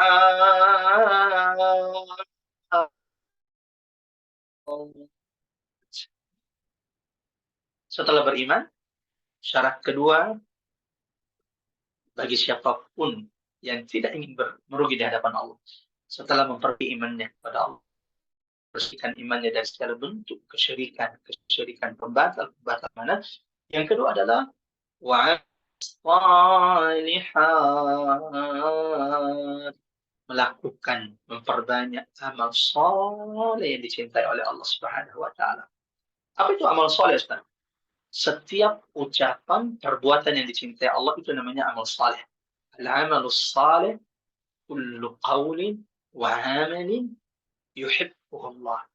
Setiap ucapan, perbuatan yang dicintai oleh Allah itu sudah termasuk amal saleh. Mengatakan syarat amal itu, perbuatan itu disebut dengan amal saleh. Ucapan saya amal soleh atau tidak, puasa saya ini amal soleh atau tidak. Syarat setiap sebuah amal itu soleh ada dua. Mohon dicatat baik-baik. Yang pertama, jemaah rahmatullah Allah Subhanahu wa ta'ala, kalau ia dilakukan, dibangun di atas pada Allah, ikhlas kepada Allah. Berarti orang yang umrah karena hanya ingin dilihat oleh tetangganya, sekampungnya, bukan amal soleh. Amal soleh itu syarat pertamanya apa? Liwajhillah. Ketika amal, ucapan, perbuatan tersebut kita lakukan betul-betul wajhillah, hanya mencari ridha Allah. Kalau ada orang sedekah untuk pamer, riya, sum'ah, dilihat oleh orang lain, oh paling besar infak sedekahnya, berarti itu bukan amal soleh, karena dia bukan karena Allah. Dia bukan karena Allah. Al-Quran dengan suara indah, tapi supaya disayang, untuk diperhatikan kepada, bukan kepada Allah. Berarti ini tidak termasuk amal soleh, walau itu perbuatan baik pada dasarnya. Oke, mohon diingat baik. Syarat pertama amal itu disebut amal soleh adalah kalau amal itu dilakukan karena Allah, ikhlas karena Allah Subhanahu wa ta'ala. Yang kedua, syarat kedua, amal itu disebut amal soleh adalah kalau itu adalah perbuatan baik. Perbuatan baik. Dia ikhlas, dia niatkan karena Allah, tapi ini bukan perbuatan baik. Ini menipu atau ini mengambil hak orang, maka ini tidak bisa disebut dengan amal soleh. Nah, dua hal ini jemaah yang dirahmati Allah menjadi syarat amal kita itu disebut dengan amal soleh. Puasa kita, salat kita, sedekah kita, umrah, haji kita. Satu, ikhlas, mengharap ridha Allah Subhanahu wa ta'ala. Dua, amal itu adalah amal yang baik, mengikuti contoh Nabi Sallallahu Alaihi Wasallam. إلا الذين آمنوا وعملوا الصالحات. Apakah cukup dengan doa ini? Tidak. Ibu-ibu, majelis taklim, Rabbani dan rahmat Allah, tidak cukup sampai doa ini. Bagus imannya kepada Allah, keyakinan, akidahnya, tauhidnya sudah bagus, amal-amalnya juga sudah bagus, Masya Allah. Ngaji, rutin ngaji, puasa Senin Kamis sudah tidak ditinggalkan. Apakah cukup sampai di sini? Juga tidak. Ternyata sampai di sini pun kita masih merugi di hadapan Allah. Walau ini jauh lebih baik dibanding yang hanya beriman. Walau ini jauh lebih baik jelas dibanding yang sama sekali tidak Allah karuniakan dua hal ini. Setelah beriman, setelah beramal soleh ternyata tidak cukup. Masih ada kewajiban yang harus kita lakukan selanjutnya agar kita tidak merugi di hadapan Allah. Apa itu? Wa tawassaw bil haqq. Mengajak, saling mengingatkan, amar ma'ruf, nahi munkar di tengah keluarga kita dan kepada orang-orang yang ada di sekitar kita. Allahu Akbar. Allahu Akbar. Jemaah rahmatullah. Ikhwatal iman nasallallahu wa iyyakum. Iman dan amal soleh ini zona aman. Saya ulangi, beriman dan beramal soleh ini zona aman. Ujiannya belum berat biasanya. Kalau baru sampai di iman dan amal soleh. Sayangnya, hari ini ada banyak syubhat yang disebarkan di tengah kaum muslimin. Maksud syubhat itu apa, Ustaz? Ada pemikiran-pemikiran yang bertentangan dengan Quran, bertentangan dengan petunjuk Allah dalam surah Al-Asr ini. Di antaranya itu apa? Sudahlah. Toh yang penting iman kita benar, amal soleh kita bagus, sholat kita bagus, puasa kita bagus, ngaji kita, paham agama kita sudah benar, nggak usah urusin orang lain. Orang mau berzina, orang mau korupsi, orang mau zalim, orang mau mencuri, itu urusan mereka nanti di hadapan Allah. Jangan terlalu. Ini adalah perkataan batil walau bijaksana. Dan ini tidak sesuai dengan petunjuk Allah Subhanahu wa taala. Di sini Allah bersumpah wal asr demi masa innal insan, sesungguhnya seluruh manusia amat sangat merugi kecuali mereka yang memiliki 4 hal. Illal ladzina amanu wa amilus shalihat. Tidak cukup hanya menjaga keyakinan kita, menjaga tauhid kita, memperbaiki amal kita. Ini belum cukup di hadapan Allah. Ini masih merugi. Dan berapa banyak orang jamaah rahmatullah Allah mencukupkan sampai di sini? Kebanyakan orang bisa mencukupkan sampai di sini. Dan memang tenang, betul tenang. Orang yang mencukupkan sampai di sini, ujiannya tidak akan besar. Saya ulangi, ujiannya tidak akan besar. Ini zona aman. Ini zona nyaman. Tidak ada orang yang benci orang yang beramal. Saya nggak suka Mbak Ari. Kenapa? Dia rajin betul mengaji. Tidak ada orang yang benci orang yang rajin mengaji. Dia rajin puasa Senin Kamis. Nggak ada yang benci orang yang puasa Senin Kamis. Orang kemudian rajin berinfak. Nggak ada orang yang benci orang yang rajin berinfak. Jangan termasuk ini zona aman. Tapi mencukupkan diri kita hanya beriman, memperbanyak amal soleh, sedekah banyak, puasa Senin Kamis, umrah tiap tahun. Ini masih merugi di hadapan Allah. Terus bagaimana Ustaz? Betul? Ya, untuk tidak merugi dan perkara mudah di hadapan Allah Subhanahu wa taala. Maka Allah itu kenapa Allah sampai bersumpah wal asr demi masa. Karena memang untuk tidak merugi jangan amat sangat. Apa yang harus dilakukan kalau setelah beriman dan beramal soleh, puasanya, sholat, puasa, sedekah sudah bagus, ngajinya juga Masya Allah tiap kan, bahkan seminggu 4-5 kali ikut pengajian. Jangan Allah. Kalau hanya mencukupkan sampai di sini kita masih merugi. Maka yang ketiga adalah watawassaw bil haqq. Amar ma'ruf nahi munkar. Tidak mendiamkan kebatilan yang ada terjadi di sekitar kita. Tidak mendiamkan kezaliman yang ada di depan matanya. Tidak mendiamkan maksiat yang dilakukan oleh suaminya. Tidak mendiamkan maksiat yang dilakukan oleh istrinya. Tidak mendiamkan kemungkaran yang dilakukan oleh anaknya, yang dilakukan oleh saudaranya. Terus apa yang kita lakukan, Ustaz? Nasihati mereka, ingatkan mereka. Ya, nanti mereka tersinggung. Innal insana lafi khusr. Itu kenapa Allah bersumpah di surah ini. mengingatkan bahwa manusia itu kebanyakan merugi kecuali mereka yang memiliki 4 hal. Nanti mereka marah, Ustaz. Ya memang ujiannya orang yang kan ini memang zona aman. Iman amal soleh itu zona aman. Wa tawassaw bil haqq. Ketika engkau sudah naik level di level ketiga ini, ujian itu berat. Coba perhatikan ketika engkau mulai mengingatkan saudara, Mas, Mbak, umur sudah segini, ya udahlah, urus diri sendiri. Belum tentu juga kamu masuk surga. Allahu Akbar. Ujian itu akan datang kepadamu. Itu kenapa setelah watawasau bil haq watawasau bis sabar. Karena siapa yang sudah naik level ketika ini, ya kalau begitu nggak usah naik level. La ikraha fid din. Tidak ada paksaan dalam agama. Allah tidak butuh ibadah kita. Allah tidak butuh ketaatan kita. Seandainya semua kita bermaksiat, zaman rahmat Allah. Ibu-ibu majelis taklim, seandainya semua manusia itu bermaksiat, Allah itu tidak akan mengurangi kemuliaan Allah. Sebagaimana seandainya kita itu semua taat, tidak ada bermaksiat, itu pun juga tidak menambah kemuliaan Allah Subhanahu wa taala.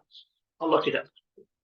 Tapi kita yang butuh kepada Allah. Kita yang butuh untuk amar ma'ruf nahi munkar agar kita tidak merugi di hadapan. Tapi kan ujiannya Ustaz berat. Ya, memang ujiannya berat. Apakah engkau mengira bahwa masuk surga itu mudah di sisi Allah Subhanahu wa taala? Makanya Allah dalam Quran surah Al-Ankabut ayat 2 dan ayat 3 mengatakan ahasiban nas, apakah manusia mengira ayyutraku, dibiarkan ayyakunu amanna. Apakah mereka mengira orang-orang yang mengatakan kami beriman kepada Allah dibiarkan mereka mengatakan beriman wa hum la yuftanun, sementara mereka tidak diuji oleh Allah Subhanahu wa taala. Allahu akbar. Allahu akbar. Mudah-mudahan ini menjadi pengingat bagi saya, pengingat bagi kita semuanya. Kecuali beriman, beramal soleh kepada Allah, beramal soleh.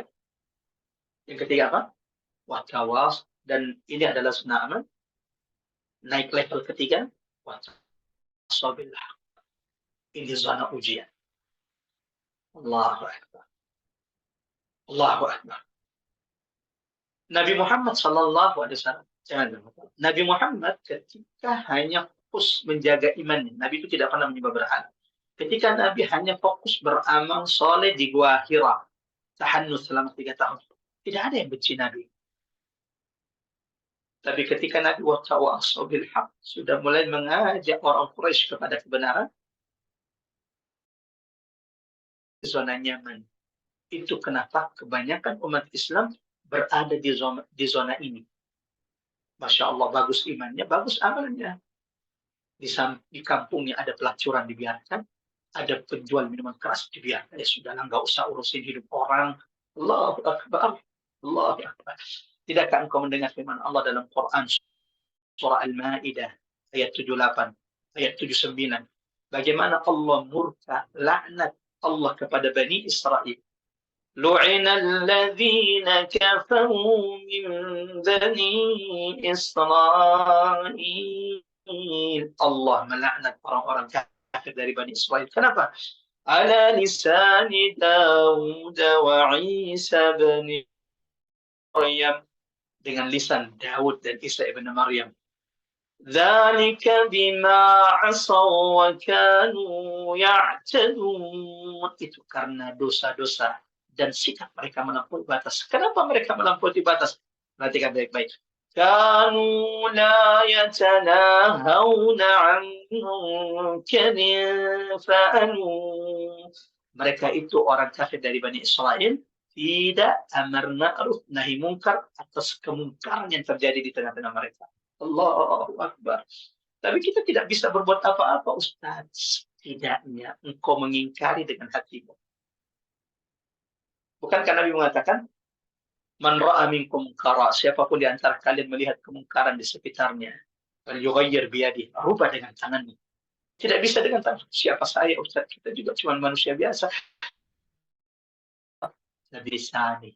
Engkau bisa mengingkarinya dengan lisanmu. Ustaz, sepertinya keluarga akan terancam kalau kami harus mengucapkan itu dengan lisan. Tapi qalbihi, kalau begitu ingkari. Tapi ingat, itulah selemah-lemah iman di hadapan Allah Subhanahu wa taala. Allahu Akbar. Ini waktunya sudah habis. Jemaah dirahmati Allah. Ternyata memang untuk tidak merugi di hadapan Allah itu amat sangat berat. Beriman tidak cukup, beramal soleh tidak cukup, dan ini zona nyaman. Kebanyakan umat Islam hari ini sampai di zona nyaman ini. Kau lihat bagus ngajinya, bagus amal solehnya, umrah tiap tahun. Tapi kemungkaran dibiarkan. Tidak mengajak manusia, temannya, tidak mengajak teman SMP-nya, teman SMA-nya, teman kuliahnya. Orang-orang yang ada di kompleksnya tidak pernah diajak untuk kepada kebenaran. Tidak pernah diajak mengaji, tidak pernah diingatkan mereka tentang sholat. Tapi Ustaz, kalau kita ingatkan, nanti kita dianggap mengurus urusan mereka. Nanti kita hasibantum, Quran surah Al-Baqarah ayat 214. Hasibantum, apakah engkau mengira tadkhulul jannah, engkau begitu mudah masuk surga, sementara engkau belum pernah diuji seperti ujian orang-orang sebelum kalian. Ini yang ketiga. Dan ini kalau kita sudah naik level di sini, amar ma'ruf nahi munkar, dan mudah-mudahan jemaah rahmat Allah, apa yang dilakukan oleh ibu-ibu majelis taklim Rabbani ini bagian dari level ketiga ini. Tawasau bil haq, mengajak orang kepada kebenaran, mengajak orang kepada takwaan. Maka saya ingin mengingatkan kepada seluruh jamaah yang mengikuti tadabbur hari ini, mari perhatikan umur, harta, kegiatan, aktivitasmu saat ini. Adakah tawasau bil haq, mengajak kepada yang baik, melarang kepada yang munkar dalam hidupmu? Jika tidak, kita masih merugi di hadapan Allah. Caranya bagaimana, Ustaz? Ya buat majelis taklim. Kalau di kampung belum ada majelis taklim, enggak mesti juga harus ada majelis taklim. Ketika ada kemungkaran, ingatkan saudara kita jauhi kemungkaran tersebut. Ingatkan mereka untuk melakukan perintah-perintah Allah. Tapi nanti dibenci. Ya memang. Nabi itu ketika cuma beriman dan beramal soleh, ujiannya tidak berat. Tapi ketika Nabi mulai mengajak kepada kebenaran, detik pertama Nabi berdiri di atas bukit Safa, ya ma'syar Quraisy, wahai orang Quraisy, wahai Bani Hashim, wahai Bani Abdul Muttalib, qulu, ucapkan la ilaha illallah. Saat itu ujian berat bertubi-tubi datang kepada Nabi sallallahu alaihi wasallam dan seterusnya sampai Rasulullah sallallahu alaihi wasallam meninggalkan dunia ini. Tempaan dengan Allah di tempat sangat tinggi. Cukup watawassaw bil haq, tidak cukup sampai di situ. Yang keempat, watawassaw bis sabr. Kenapa watawassaw bis sabr? Saling menasihati di atas kesabaran. Itu disebutkan terakhir, jemaah rahmat Allah Subhanahu wa taala. Disebutkan setelah watawassaw bil haq. Karena tadi sudah dikatakan bahwa siapapun yang sudah mengajak kepada yang benar, kepada yang hak, siapapun yang sudah melarang kepada yang munkar, pasti dia akan diuji. Allahu Akbar. Maka kita butuh saling menyabarkan. Watawassaw bis sabr. Allahu Akbar. Allahu Akbar. Jemaah rahmatullah Allah, ikhwatal iman azanallahu wa iyyakum ajmain. Siapapun yang sudah mengajak jalan Allah, ia pasti diuji. Itu kenapa? Perhatikan baik-baik. Saat ini, siapa yang paling berat ujiannya? Ulama-ulama kita. Ada yang dipenjara, ada yang disiksa, ada yang diracun, ada yang dibunuh. Allahu Akbar. Kenapa? Ulama lah pewaris Nabi yang senantiasa mengingatkan, menyeru manusia ke jalan Allah Subhanahu wa taala. Maka ujian mereka lebih berat dari kita. Asyaddul bala, orang yang paling berat ujiannya itu adalah para nabi, kemudian setelah nabi, kemudian setelah nabi, kemudian setelahnya. Lalu Nabi mengatakan manusia itu akan diuji sesuai dengan kadar iman yang ada dalam hatinya. Wa tawassaw bis sabr. Setelah kita istiqomah bersama Quran, kita pasti akan diuji oleh Allah. Sebagaimana kita saat ini jemaah dan dipertemukan oleh Allah, sama-sama mengkaji ayat Allah, sama-sama mengajak orang untuk kembali kepada ayat Allah. Ingatlah, ketika engkau mulai mengajak saudaramu kepada kebenaran, ke jalan Allah, engkau pasti diuji. Maka ketika engkau diuji atau sahabatmu, teman sahabatmu diuji karena kebenaran ia seru, kita wasau bis sabar, saling menyabarkan, saling menyabarkan. Sampai kita nanti kelak dipertemukan dengan Nabi di Telaga Kautsar. Itulah yang diucapkan Nabi kepada sahabatnya. Sabran, bersabarlah, wahai sahabat-sahabatku. Karena setelah ini kalian pasti akan diuji. Hatta talqani indal haud. Sampai kalian semua menemuiku nanti di pinggir telaga Kautsar, dan semoga hari itu kita pun akan diperjumpakan Allah, dikumpulkan oleh Allah bersama Nabi di telaga Kautsar Nabi Muhammad Sallallahu Alaihi Wasallam. Dan mudah-mudahan siang hari ini Allah telah memberikan ilmu kepada kita semuanya, dan mudah-mudahan kita sudah memuhasabah diri kita dengan surah Al-Asr. Semua manusia akan merugi, kecuali siapa? Kecuali mereka yang telah memiliki 4 hal. Yang telah beriman, tidak cukup. Wa'amil salihat. Tidak cukup juga hanya beriman dan beramal soleh. Baik, sholat, puasa, bawahnya. Tapi setelah itu, watawasaw bil haq. Kalau dia sudah mengajak kepada kebenaran, mengingatkan amar ma'ruf nahi munkar, ia pasti diuji. Kalau beramal, ya jarang orang benci dengan orang yang beramal. Tapi kalau mengajak kepada kebenaran, ini yang paling sering. Saya nggak suka dengan fulan. Kenapa? Saya nggak suka dengan ibu ini. Kenapa? Orangnya sok suci. Ingatin, ngurus urusan orang lain. Allahu Akbar. Kalau nanti itu terjadi dengan dirimu, kau bukan orang yang pertama. Adakah orang yang lebih baik dari Nabi Ahlam? Tidak ada. Tapi coba lihat, ketika Nabi mulai berdakwah, apa tuduhan yang datang kepada Nabi? Penyihirlah, orang gila, pemecah belah. Semua tuduhan fitnah yang buruk ditujukan kepada baginda Nabi Sallallahu Alaihi Wasallam, menunjukkan semua bahwa untuk tidak merugi di dunia ini di hadapan Allah bukan perkara mudah. Yang mudah-mudahan coba termasuk sama-sama kita berdoa, semoga Allah pilih kita di antara mereka yang tidak merugi. Allahumma amin. Allahumma amin. Saya cukupkan sampai sekian pada Quran kita pada siang hari ini. Mudah-mudahan bermanfaat ya rahmat Allah. Sebelum kita tutup dengan doa kepada majelis seperti biasa, Allahu Akbar.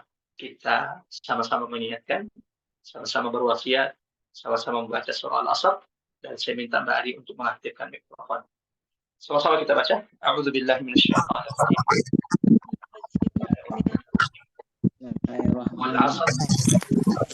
Al-Asr. Innal insana lafi khusr illal ladzina amanu wa 'amilus sholihati wa tawassaw bil haqqi wa tawassaw bis sabr. Kita tutup dengan doa kepada majelis. Subhanakallah wa bihamdik asyhadu an la ilaha illa anta astaghfiruka wa atubu ilaik. Mudah-mudahan semua jemaah sudah mendengarkan dirinya. Hitung dari 4 hal ini ada beberapa poin yang belum ada dalam diri kita. Mudah-mudahan umur yang Allah berikan kepada kita kesempatan bagi kita digunakan sebaik-baiknya agar kita memaksimalkan keterangan kita, ajak kepada yang benar, saling menyabarkan agar kita menjadi orang yang tidak merugi di hadapan Allah Subhanahu wa taala. Allahumma amin. Allahumma amin ya rabbal alamin. Silakan. Ada pertanyaan, Ibu?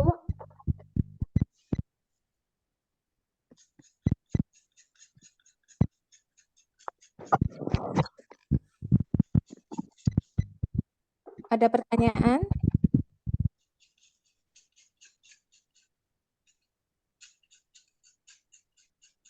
Ya, silakan. Oke, kalau tidak ada, mungkin saya bertanya ya Pak Ustadz. Silakan, Mbak. Tunggu pertanyaan dari yang lain. Ya, silakan. Untuk yang poin tadi kan semua orang merugi ya, kecuali yang beriman, beramal soleh, amar ma'ruf nahi mungkar. Betul. Kemudian saling menyabarkan. Nah, untuk yang amar ma'ruf nahi mungkar ini berarti ini pernah kita bahas juga di yang surat itu ya, surat apa namanya, surat Al-Mudaththir sama Mudaththir. ya, Pak Ustadz ya. Betul sekali. Berarti balik lagi di situ kan banyak ya tips-tips bagaimana kalau ingin mengajak untuk kebenaran atau mengingatkan agar tidak berbuat mungkar. Berarti Betul. harus masuk ke surat-surat itu lagi ya Pak ya. Masya Allah. Betul sekali. Barakallahu fiik, Mbak Ari.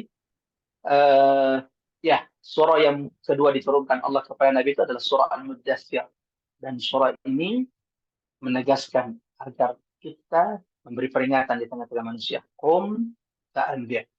Tidak cukup hanya memperbaiki sholat kita, tidak. Beri peringatan di tengah-tengah manusia. Tapi bagaimana memberi peringatan? Ada adab, ada akhlak yang harus dimiliki. Dia sendiri wasiyabaka fatahhir, sudah membersihkan pakaiannya. Maksudnya membersihkan pakaiannya, ya dia juga sudah meninggalkan dosa-dosa dan maksiat. Makanya, coba lihat di surah Al-Asr. Wa tawasau bil haqq itu bukan poin pertama.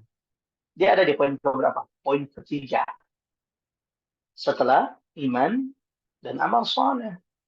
Agar orang yang watawasau bil haq ini sudah memperbaiki dirinya. Jangan sampai dia sendiri melakukan kesyirikan, dia sendiri juga tidak sholat, dia juga tidak berpuasa, dia juga tidak melakukan amal saleh, tapi kemudian kucuk-kucuk kemudian mengajak mengingatkan orang lain. Atamuruna an-nasa bil birr, apakah engkau mengajak manusia kepada kebajikan wa tansawna anfusakum, lalu kalian melupakan diri kalian? Kabur maqtan indallah, amat sangat besar kemurkaan di sisi Allah. Dan takunu ma la taf'alun, engkau mengatakan apa yang tidak pernah kalian lakukan. Seperti itu kira-kira Mbak. Wallahu a'lam bishawab. Iya, untuk mengingatkan diri sendiri juga sih Pak Ustadz. Jadi termasuk di situ kan banyak sekali akan menerima ujian ya. Jadi untuk bagaimana menghadapi ujian-ujian itu harus banyak berzikir. Ada kan di situ ya Pak Ustadz, kalau nggak salah waktu itu Pak Ustadz yang dan sebagainya. Termasuk perbanyak baca Quran. Iya. Ya, walaupun itu semua juga sudah dilakukan pastinya dengan sangat sempurna oleh Rasul, tapi tetap ini juga luar biasa ya Pak Ustadz. Allahu Akbar, sampai Allah menceritakan bagaimana Nabi sendiri melalui hari-hari berat. Nabi bersedih, Nabi terguncang, sampai kemudian Allah kembali kemudian menguatkan baginda Nabi Shallallahu Alaihi Wasallam di tengah ujian-ujian yang berat. Nah, kita bagaimana Ustaz ketika diuji, ketika kita sudah amar ma'ruf nahi munkar, akhirnya kita diledek lah, dicaci maki lah oleh keluarga, dianggap sok suci. Jangan rahmat Allah. Ketika semua ujian-ujian ini datang kepadamu, apa yang Allah perintahkan? Fasabbih bihamdi rabbika wa kun minas sajidin. Perbanyak tasbih dan perbanyak sujud. Allah akan mengangkat kesedihan. Ya, kalau begitu nggak usah amar ma'ruf, nggak ada paksaan dalam agama.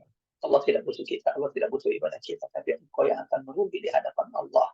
Innal insana lafi khusr. Maka masing-masing lagi-lagi melihat, adakah amar ma'ruf nahi munkar yang sudah kita lakukan? Yang ada biasanya orang hanya memikirkan, zaman rahmatullah, memikirkan karirnya, bagaimana supaya kemudian golongannya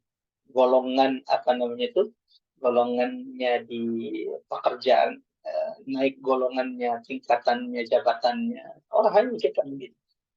Keluarganya, kerabatnya di sekitarnya maksiat, kadang tidak diperhatikan.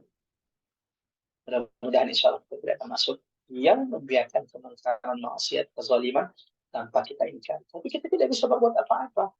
Rasulullah mengingatkan ada 3 cara. Tidak bisa dengan tangan, ya dengan lisan. Tidak bisa dengan lisan, ya setidaknya hatimu mengingkari kemungkaran maksiat yang terjadi di sekitar. Seperti itu kira-kira Pak. Wallahu a'lam bishawab. Terima kasih Pak Ustadz. Ini ada yang bertanya, saya bacakan pertanyaannya ya Pak Ustadz. Izin bertanya Pak Ustadz, saya bersaksi bahwa zikir itu sangat berefek sekali dalam melewati ujian-ujian sulit. Pertanyaannya Ustadz, bagaimana kita bisa mempertahankan keimanan kita untuk tetap istiqomah? Apakah ada amalan-amalan lain selain ibadah wajib dan zikir? Ini pertanyaan dari Bapak Andi ya kalau nggak salah. Ya, ini Bu Dokter di kampung kami, Masya Allah, yang mudah-mudahan Allah senantiasa istiqomahkan beliau, Allah senantiasa jaga beliau dari segala bentuk keburukan. Ya, makasih banyak Bu Dokter atas pertanyaannya. Apakah ada amalan lain selain zikir? Ya, berzikir di antara doa, ya, zikir ada doa-doa yang memang spesifik minta diteguhkan di tengah guncangan. Rabbana la tuzigh qulubana ba'da idh hadaitana wa hab lana min ladunka rahmah innaka antal wahhab. Allahumma ya muqallibal qulub tsabbit qulubana ala ta'atik. Apalagi doanya yang agar kita ya hayyun ya qayyum bi rahmatika astaghfir. Allahumma la aslih li sya'ni kullah. Allahumma la takhilni ila nafsi tarfata ainin abada. Ini di antara doa-doa dahsyat, Masya Allah. Kalau kita hayati betul doa ini, makna dan kandungannya, yakinlah doa ini akan lebih teringat.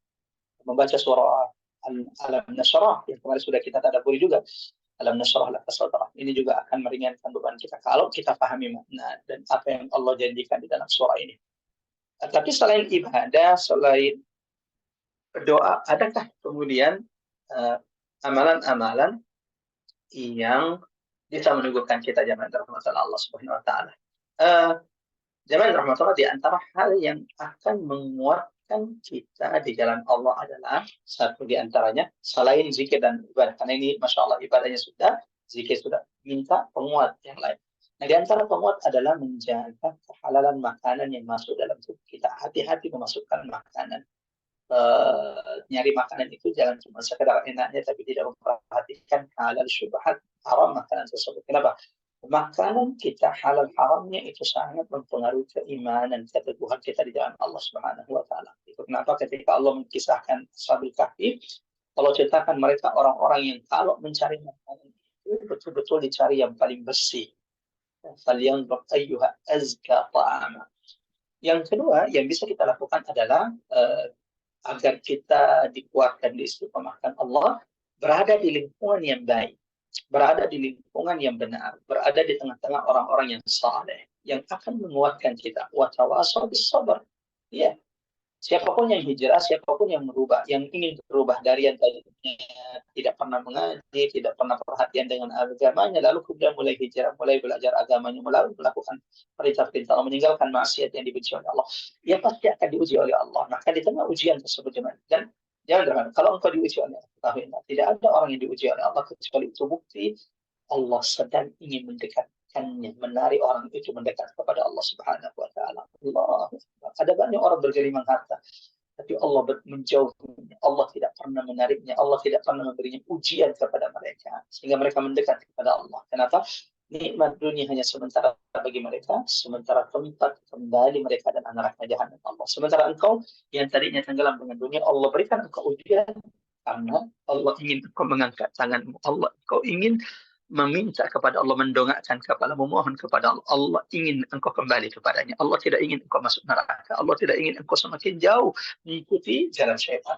Maka di antara hal yang bisa kita lakukan selain ibadah, zikir, jaga makanan, berkumpul berteman dengan orang-orang yang saleh, yang akan mengingatkan engkau ketika engkau tergelincir, yang akan menguatkan engkau ketika engkau mendapatkan ujian yang berat dengan Allah Subhanahu wa taala. Mudah-mudahan singkat itu bermanfaat. Wallahu a'lam bishawab. Silakan Mbak Adi. Kalau sudah tidak ada. Ya, ada lagi Bu yang mau bertanya, satu pertanyaan lagi mungkin. Kalau tidak ada, saya akan minta Pak Ustadz memimpin doa untuk kita semua. Termasuk ini ada beberapa titipan doa nih Pak Ustadz untuk yang saat ini sedang diuji dengan penyakit. Ya. Tadi Ibu Tatat ya titip ke saya untuk Tafib Kusumawana yang sedang diuji dengan penyakit, semoga segera diangkat penyakitnya. Kemudian untuk Ibu Rina Nurjanah yang sedang kurang sehat juga saat ini. Kemudian ada yang sedang punya hajat juga, ini putranya Ibu Ipeng, semoga dikabulkan hajatnya. Termasuk untuk kita semua Pak Ustadz, karena Pak Ustadz baru kembali dari umroh, insya Allah doanya makbul, supaya kita semua bisa bisa diampuni dosanya, diterima semua amal ibadahnya, terutama di ibadah di bulan Ramadan ini, Pak Ustadz. Siap, insya Allah. Ya, sejenak sebelum kita tutup majelis ini, jamaah rahmat Allah, kita sama-sama berdoa, mudah-mudahan doa kita didengarkan Allah, diijabah oleh Allah. Kita tidak tahu dari lisan siapa di antara kita yang Allah akan ijabah doanya. Bismillahirrahmanirrahim. Astaghfirullahaladzim, astaghfirullahaladzim, astaghfirullahaladzim. Allahumma ya Rahman, ya Rahim. Allahumma ya Allah. Allahumma ya Allah, da'aunaka kama amartana.